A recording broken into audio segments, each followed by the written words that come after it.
Tayo po ay magsisimula na sa atin pong pananalangin.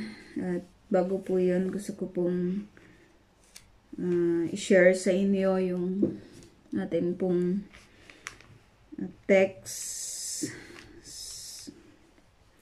sa gabi po na ito na matatagpuan po sa Marcos 35 verses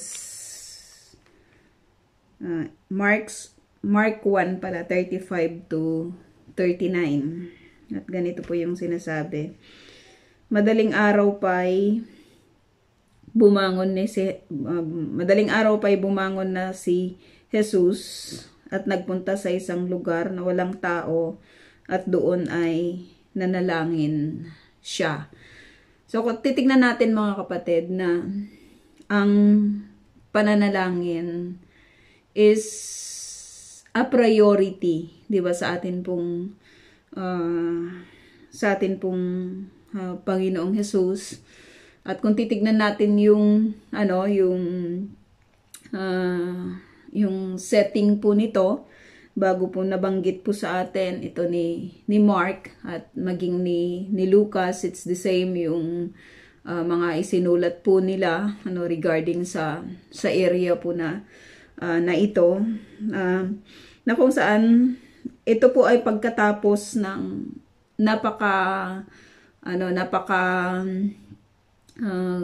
grabe, 'di ba, na ministry na ginawa po ng ating Panginoon, yung pagpapagaling po niya sa maraming tao.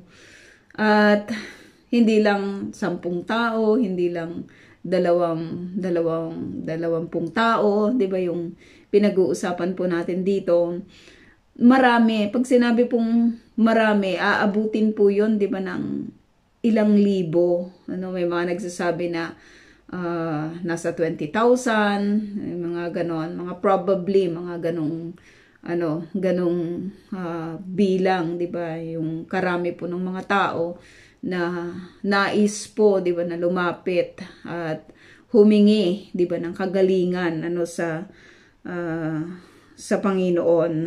At nabanggit po dito sa mga verses na ng chapter 1 dito po sa chapter 1 verse 29. Basahin ko lang po. Mula sa sinagoga ay nagtungo agad si Jesus sa kanyang mga alagad kasama sina Santiago at Juan sa bahay ni Simon at Andres. So from sinagoga, alam po natin, 'di ba, kung ano po yung ginagawa ni Jesus pag pumapasok po siya sa synagogue. Nagsi-share din po siya, 'di ba, ng tungkol sa kabutihan po ng Panginoon. Nangangaral din po siya.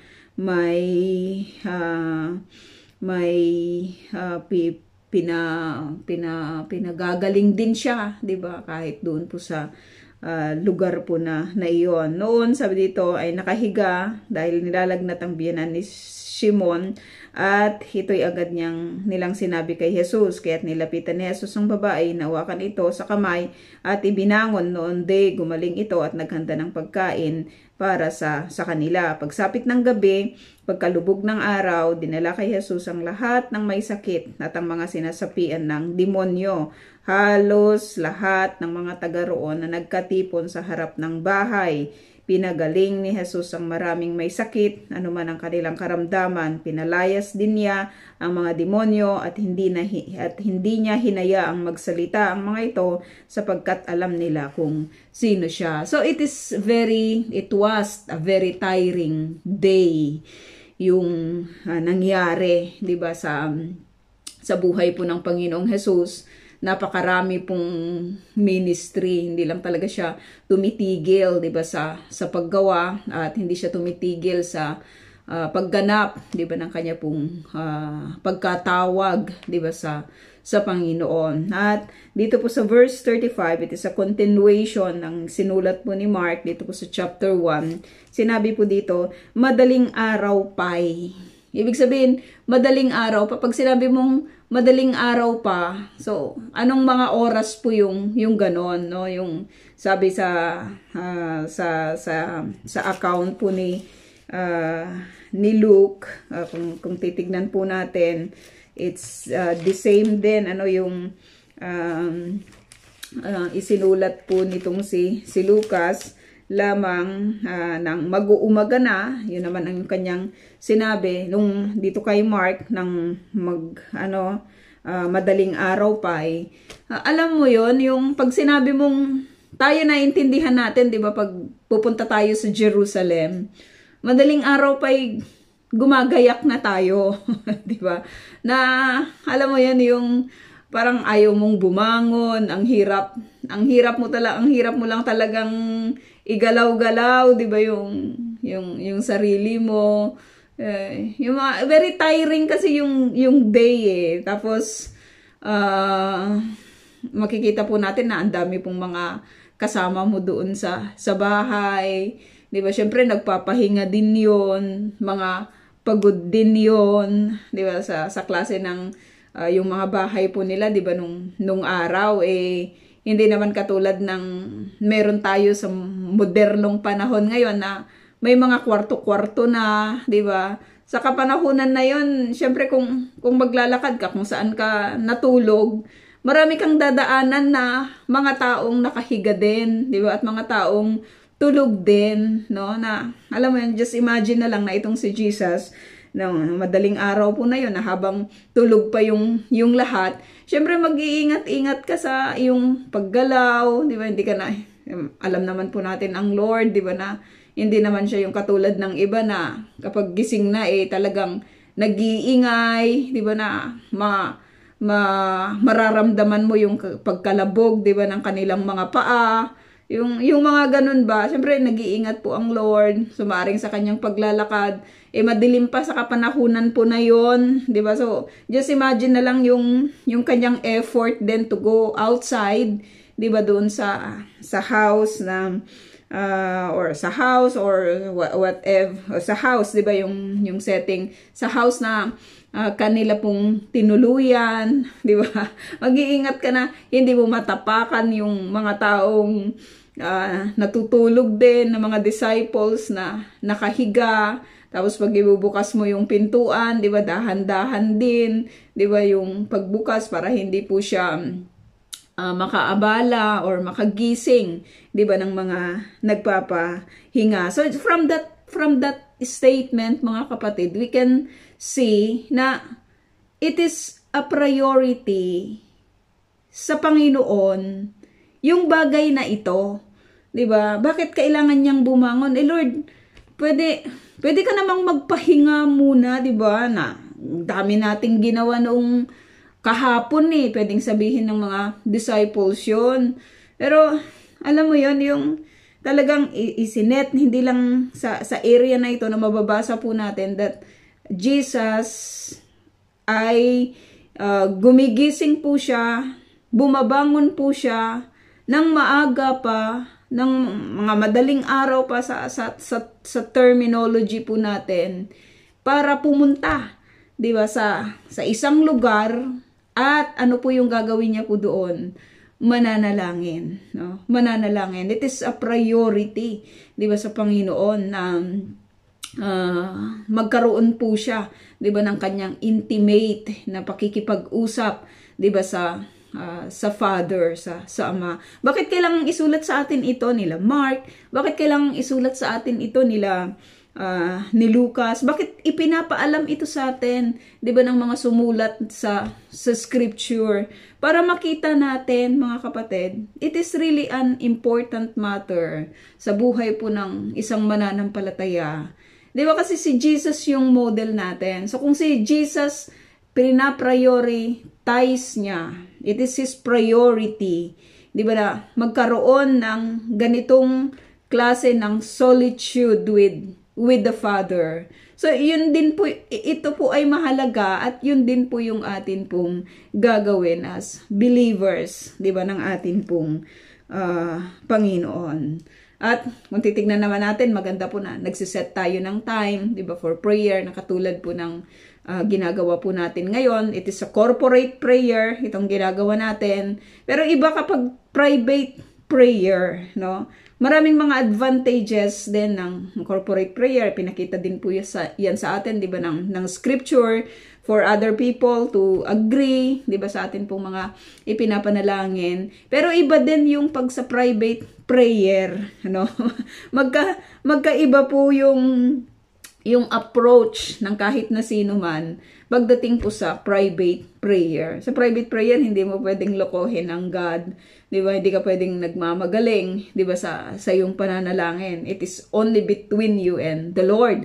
Marami sa mga corporate prayer ngayon, di ba, yung nagpapakitang gilas kahit po sa pananalangin, di ba, na parang totoo yung kanyang pananalangin, totoo yung kanyang pagtawag. Pero sa corporate prayer, hindi mo yun pwedeng gawin. Di ba? Hindi mo yun pwedeng gawin, no? Sa Panginoon, hindi ko pwedeng magpakitang-kitang gilas lang na magaling kang manalangin, di ba? It is a personal approach, di ba, sa Panginoon, at pinangalagahan nito ng Lord.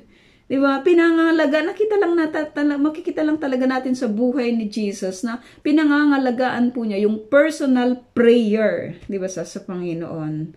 Sa atin, mga kapatid, no? Sa atin, no, as we assess ourselves, ilang porsyento po ng oras po natin ang inilalaan po natin sa personal prayer, di ba, sa Panginoon?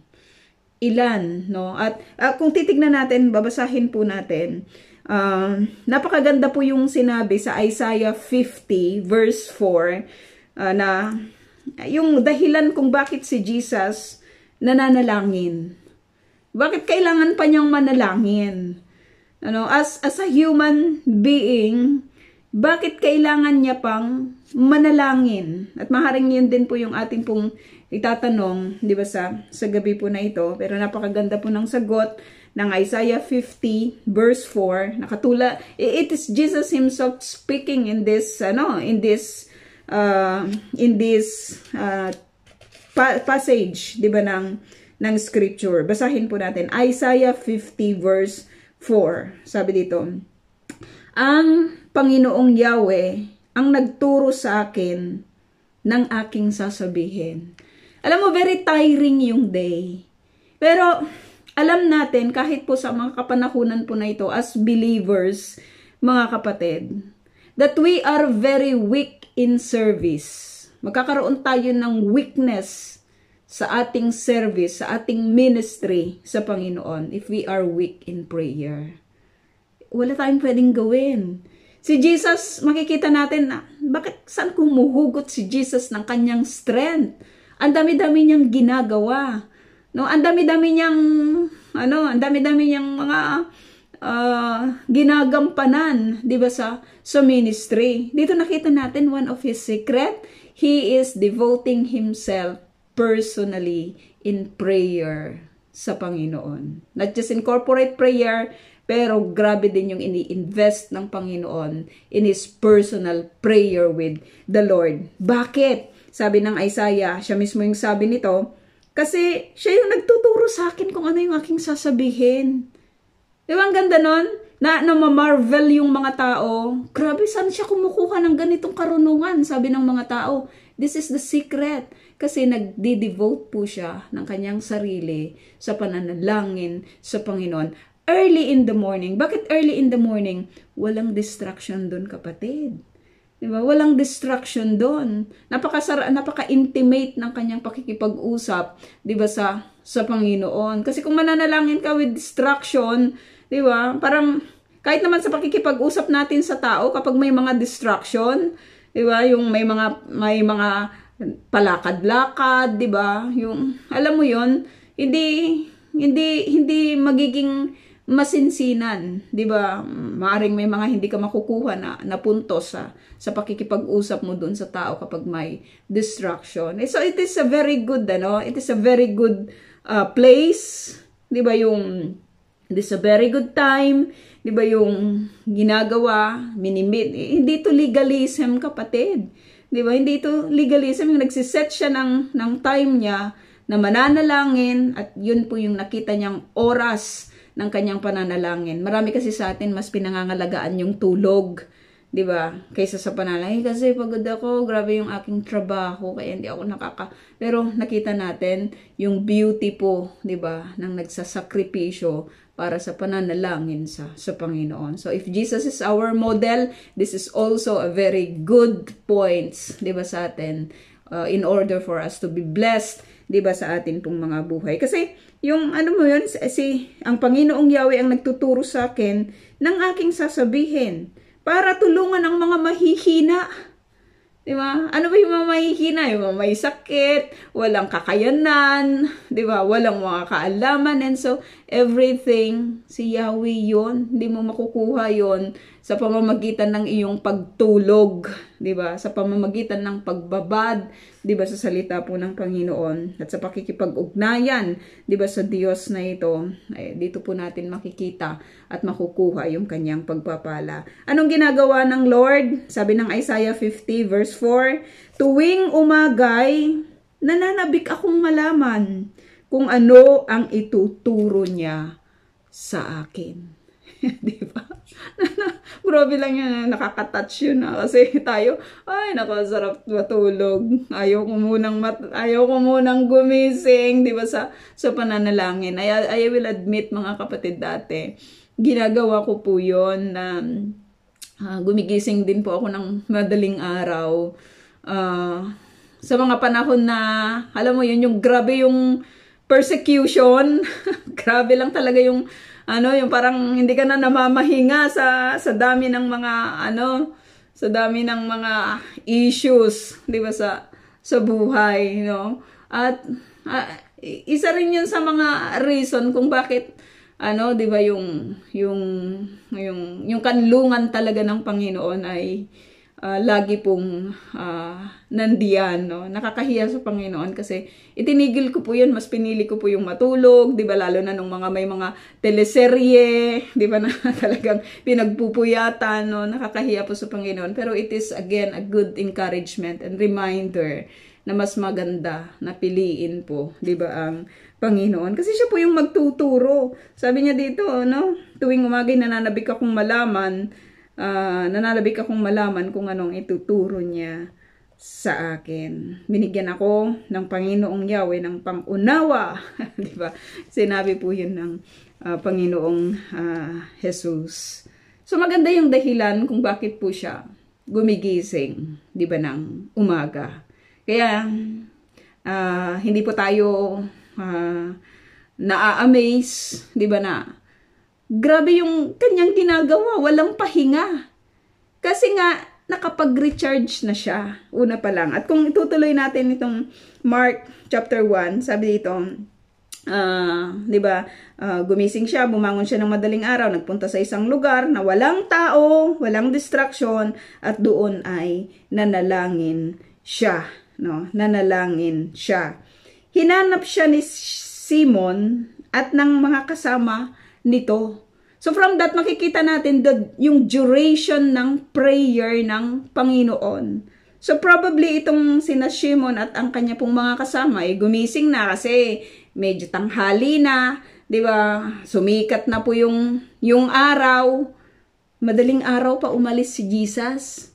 Hinanap po siya, 'di ba, ng mga disciples na maaring maliwanag na po. So that speaks to us yung duration ng kanyang pananalangin, 'di ba, sa Panginoon. May katagalan. Tayo po, kapag tayo po ay nananalangin sa Lord, ilang oras yung ating ini-invest, 'di ba, sa pananalangin sa ating Ama. Na masarap pa lang magbabad, 'di ba, sa pananalangin. Did you ever try that, mga kapatid, sa mga buhay po natin?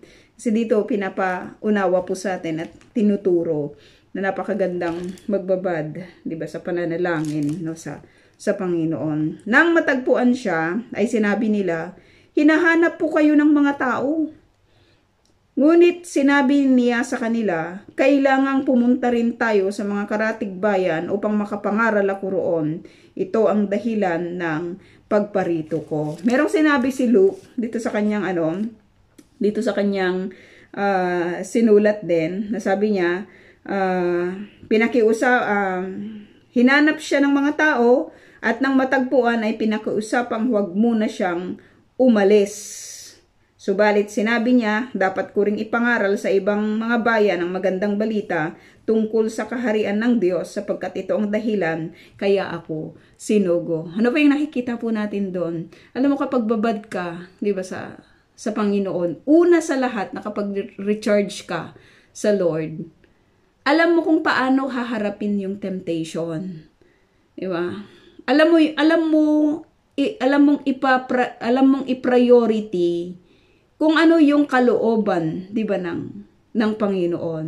Dito makikita po natin, the people are trying to prevent him. Di ba? Pinakiusapang, wag na muna siyang umalis.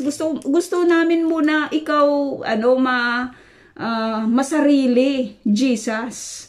Di ba? Gusto muna naming, alam mo yun, you will prevent yung gawain, di ba, ng Panginoon. Pero Jesus knew, di ba, yung kanya pong purpose, di ba, sa buhay na ito. Sabi niya, hindi, kailangan pumunta rin tayo doon sa mga karatig bayan upang makapangaral rin ako doon.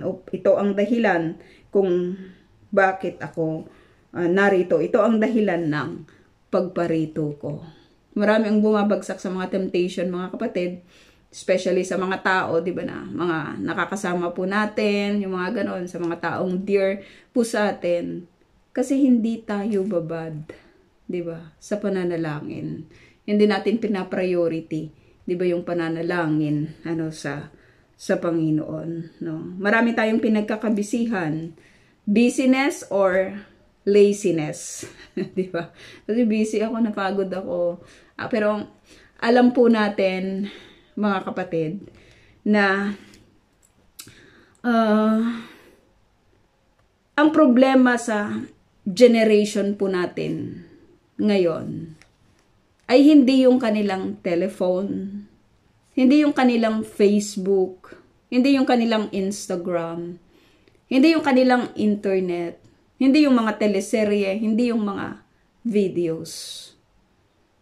Ang problema na higit sa kapanahunan po ngayon ay yung kulang ang pagtingin ng tao. Kahit sa maraming mga Kristiyano, kulang ang pagtingin nila. Kulang ang pagtingin ng mga tao sa pwedeng gawin ng Diyos. Kaya hindi sila nag-i-invest, di ba, ng maraming panahon sa pananalangin, di ba, sa Panginoon. Pero tayo, we keep on investing, di ba, for God, for the glory of the Lord. Sapagkat alam po natin na siya po yung nagbibigay sa atin ng tagumpay. At siya yung nagtuturo sa atin kung ano po yung ating gagawin. So let us pray.